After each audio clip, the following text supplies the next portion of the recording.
Lo que vamos a ver hoy son los dieléctricos lineales e isotrópicos, y como subtema vamos a ver la susceptibilidad, permeabilidad y la constante dieléctrica. En general, hasta ahora sabemos que la polarización de un dieléctrico se da porque nosotros metemos un campo eléctrico externo. Independientemente si el dieléctrico se forma en los dipolos o sea, esté construido de moléculas polares, finalmente la idea es se van a alinear los dipolos en dirección del campo eléctrico externo y por lo tanto se dice que el material ha sido polarizado. En la mayoría de los materiales, cuando el dipolo es proporcional al campo eléctrico. En caso de que esta relación sea lineal, entonces podemos escribir que P es igual a epsilon 0 por esta GE por el campo. Si a estos materiales que obedecen esta relación se le llaman dieléctricos lineales, donde epsilon 0 pues, es la permitividad del vacío, esta GE es lo que se le nombra la susceptibilidad eléctrica y básicamente su valor depende de la estructura microscópica de la sustancia y en algunas ocasiones también de la temperatura. Si expresamos el desplazamiento eléctrico en términos de esa susceptibilidad, sabemos que D, el desplazamiento eléctrico es simplemente epsilon 0 por E más P, donde P es la polarización. Si lo sustituimos, en esencia lo que nos queda es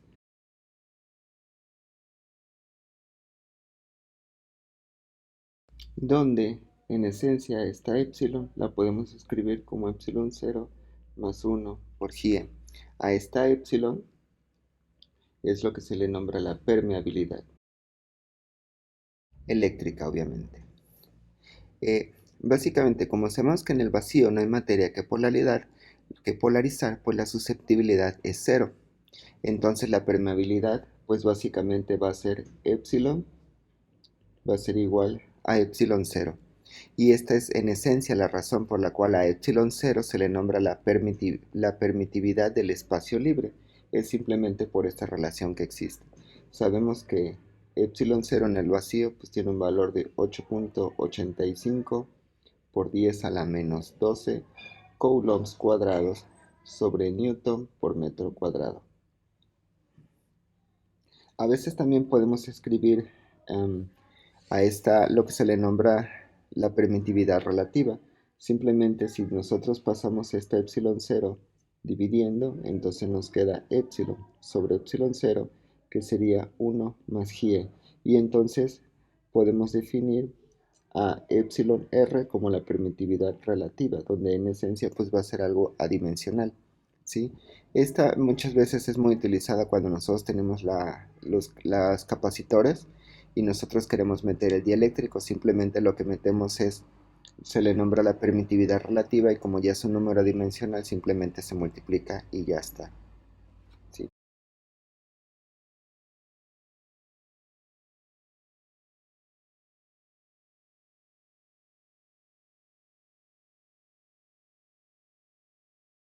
Ejemplo. Una esfera de material dieléctrico lineal está inmersa en una densidad de carga eléctrica libre uniforme ρ.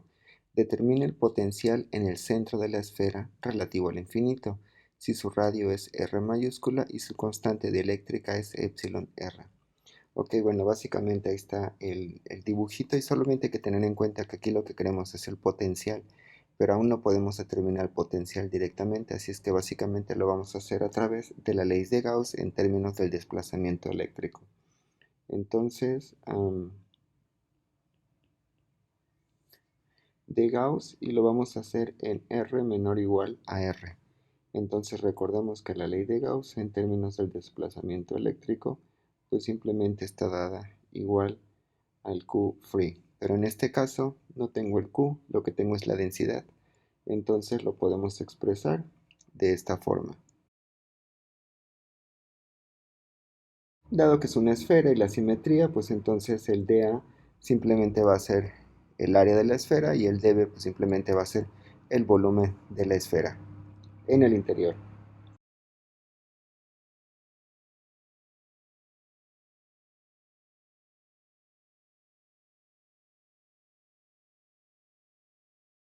Pero también por otro lado sabemos que D es igual a E sobre epsilon, ¿ok? Entonces, por lo tanto, podemos determinar el campo eléctrico simplemente como D sobre epsilon y esto me va a dar ρ por R sobre 3 epsilon. Y como es la esfera, en este caso, pues todo va a ser radial, ¿sí? Eso es para la parte externa, para la parte interna, perdón. Entonces, para la parte externa, lo que tenemos que hacer nuevamente es la ley de Gauss, pero ahora considerando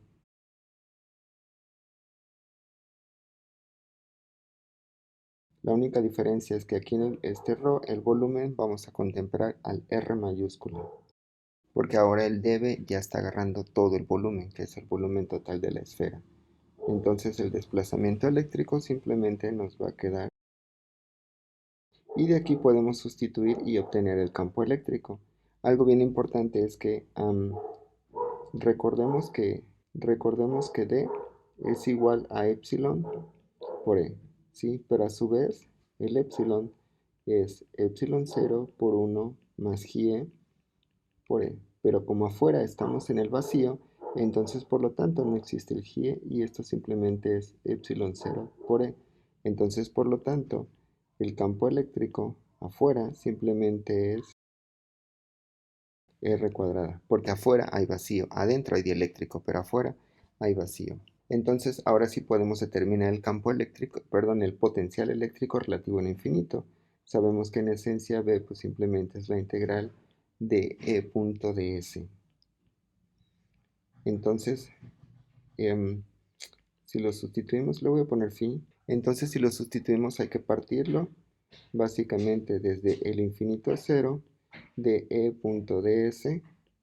Entonces hay que partirlo en dos zonas, la parte externa y la parte interna.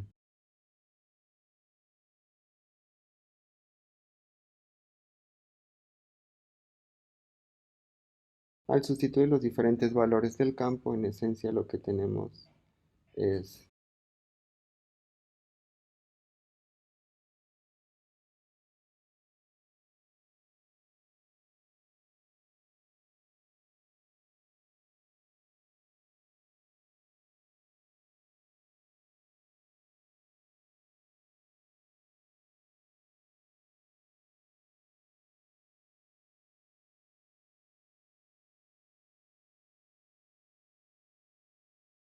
lo único que hay que tener cuidado aquí es dónde está el vacío y dónde está el dieléctrico, para hacer bien la diferencia justo a la hora de meterlo al potencial. Lo que vamos a ver son problemas de valores a la frontera con dieléctricos lineales. Ojo, me estoy concentrando mucho solamente en la parte lineal. En un dieléctrico lineal, la densidad de carga ligada, el ρ bound, es proporcional a la densidad de carga libre. Eso solamente es válido para un dieléctrico lineal. Ojo,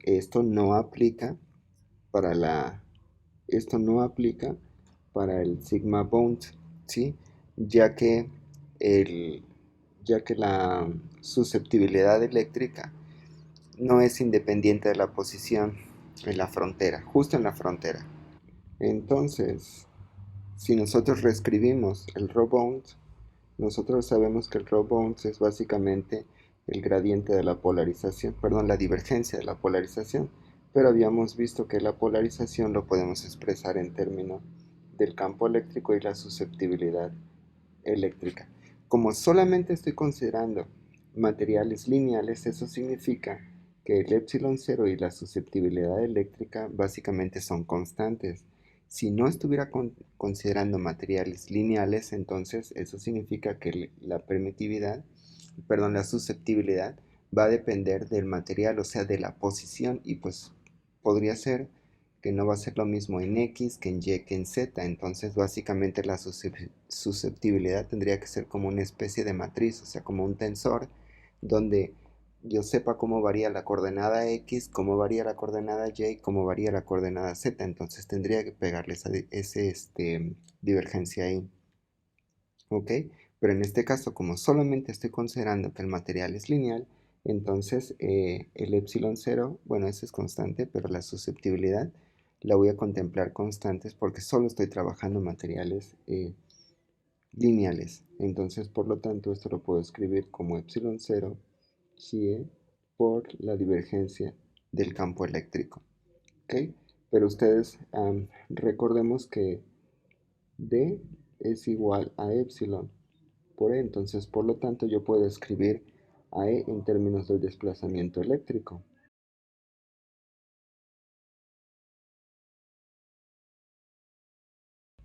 Haciendo énfasis que esta ecuación solo y exclusivamente es válida para la parte lineal. Del anterior también podemos tener relaciones que satisfagan el potencial eléctrico. ¿Cómo podemos obtener estas relaciones? Pues simplemente sabemos que el campo eléctrico es igual a menos el gradiente del potencial, pero el campo eléctrico lo podemos expresar en términos del desplazamiento eléctrico, entonces lo podemos escribir de esta forma, ¿sí? Si yo saco la divergencia de ambos lados, entonces en esencia lo que obtengo es la divergencia de D. Recuerden que estoy considerando que el material es homogéneo, lineal, por lo tanto el epsilon va a ser constante y me queda una expresión de esta forma. Sin embargo, de la ley de Gauss, nosotros sabemos que si lo sustituimos, básicamente obtenemos la ecuación, la cual, la cual en esencia es una ecuación de Poisson.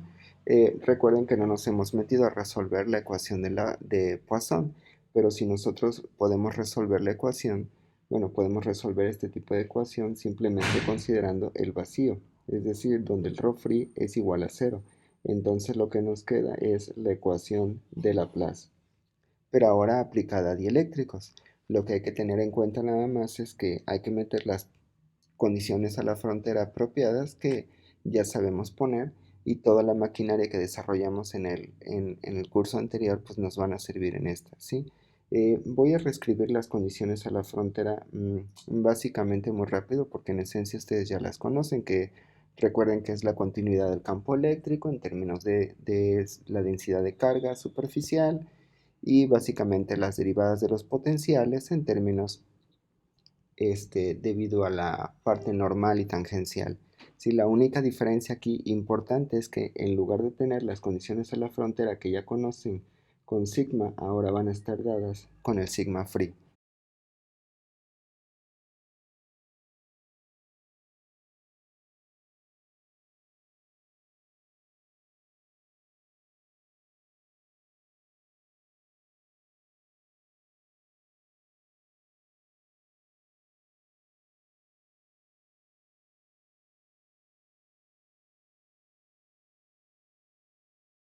Y en esencia tenemos las mismas condiciones a la frontera. La única diferencia fundamental es lo que les comentaba al inicio, la sigma free. ¿Okay? Recordemos que la parcial en eta es lo que se refiere a la derivada normal.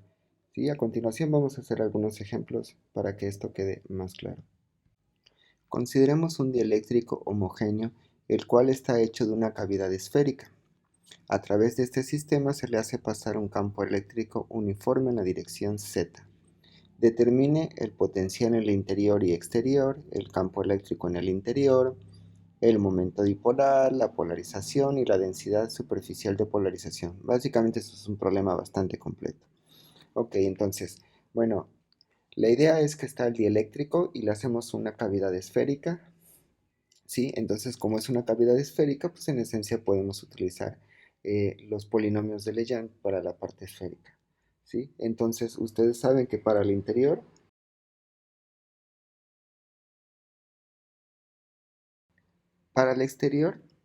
antes de resolver la parte externa, hay que tener en cuenta que tenemos un campo eléctrico externo y está en la dirección z, y este campo eléctrico es constante, solamente que hay que escribirlo en términos del potencial. Bueno, recuerden que el potencial eléctrico, cuando el campo eléctrico es constante, pues simplemente es menos el campo por la dirección, por la distancia, en este caso z, ¿sí? Ahora, z, como estamos en coordenadas esféricas porque lo queremos meter a los polinomios, z lo podemos escribir como r coseno de teta. Pero ya que tenemos el término r coseno de teta, ustedes pueden decir el coseno es el P1 y el r pues en realidad debería ser como el L igual a 1. Entonces esto lo podemos escribir como un E0, un R1 por un P1. ¿Sí?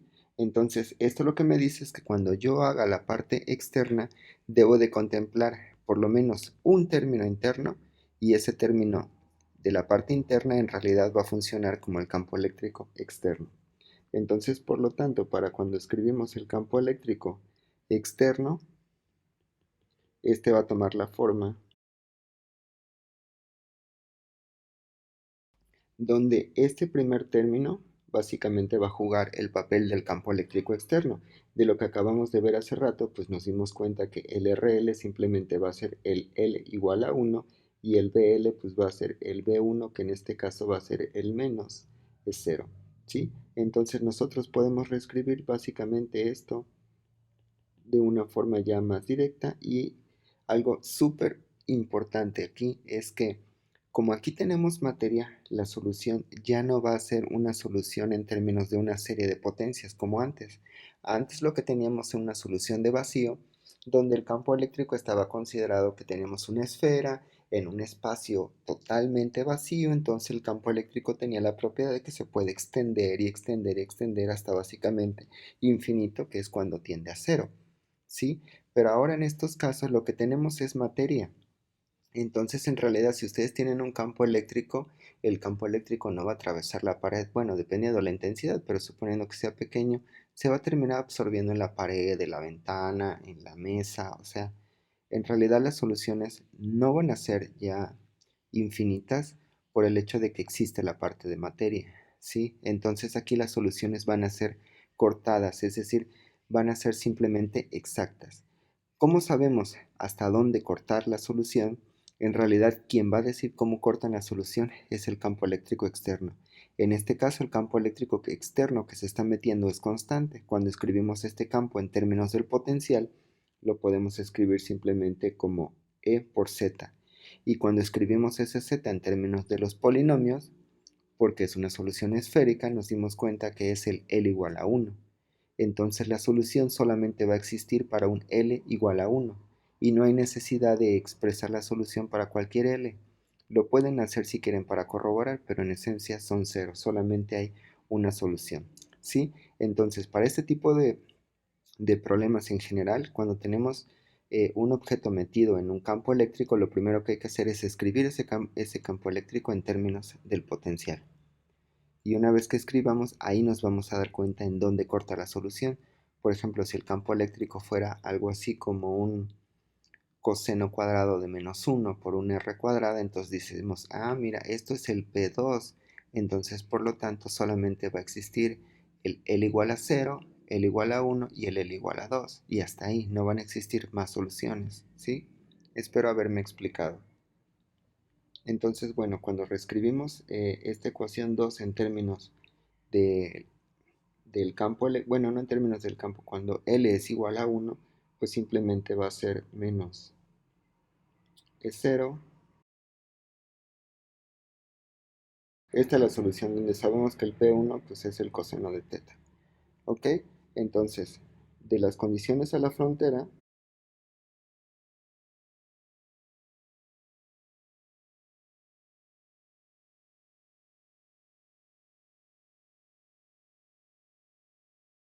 que en esencia son la condición perpendicular y la condición normal. ¿Ok? Entonces, eh, voy a aplicar básicamente, vamos a ponerle ecuación 4. Entonces, bueno, vamos a aplicar básicamente la condición de la ecuación 4. Entonces, aplicando 4, bueno, voy a aplicar primero la tangencial.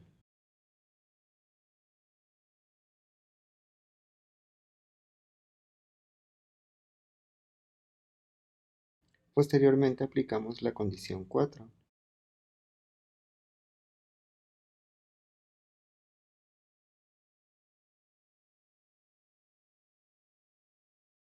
Ahora, como lo que hemos hecho anteriormente, simplemente igualamos las ecuaciones. Le voy a poner 5 y le voy a poner 6.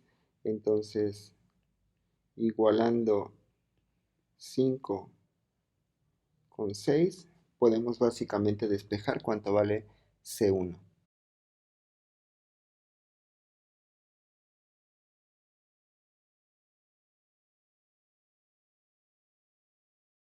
y a esta ecuación le vamos a llamar 7. Entonces, lo que voy a hacer es sustituir 7 en 5 para poder obtener cuánto vale A1.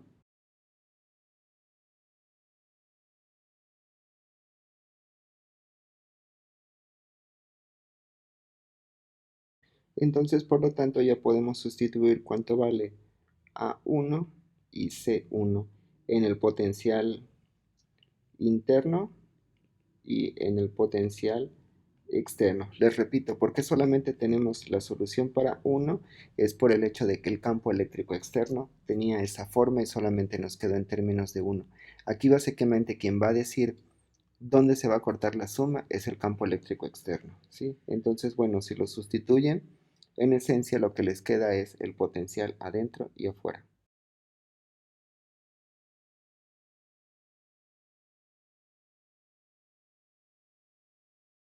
Y aquí está el campo interno y externo.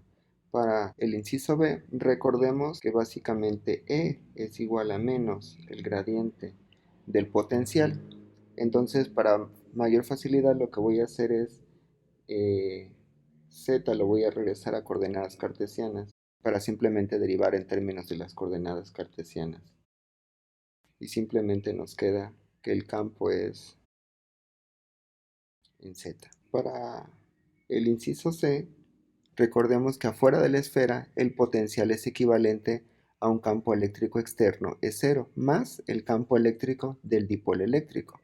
Y como el dipolo eléctrico de un potencial nosotros sabemos que es K por Q coseno de teta sobre R cuadrada, entonces simplemente identificamos el término, como lo habíamos hecho en alguna clase. ¿Sí? Simplemente de este término de acá identificamos el potencial eléctrico. Para el inciso D, como la polarización se orienta en la dirección del campo aplicado, pues el momento dipolar se puede interpretar simplemente como el volumen de la polarización. O sea, P simplemente va a ser P sobre el volumen. Y eso simplemente es. Para el inciso E, básicamente de la condición del sigma de polarización, sabemos que es menos la polarización en 2, la polarización en 1 por la normal. La normal en este caso es radial, entonces simplemente es P punto R gorro. Y eso en esencia lo podemos escribir como P por R sobre R. Entonces, por lo tanto, el sigma de polarización simplemente, y aquí está la solución. Les repito, aquí las soluciones ya no van a ser oscilatorias por el hecho de que la materia va a absorber el campo en un punto. ¿Hasta dónde va a llegar la suma? Pues simplemente en términos del campo eléctrico externo aplicado.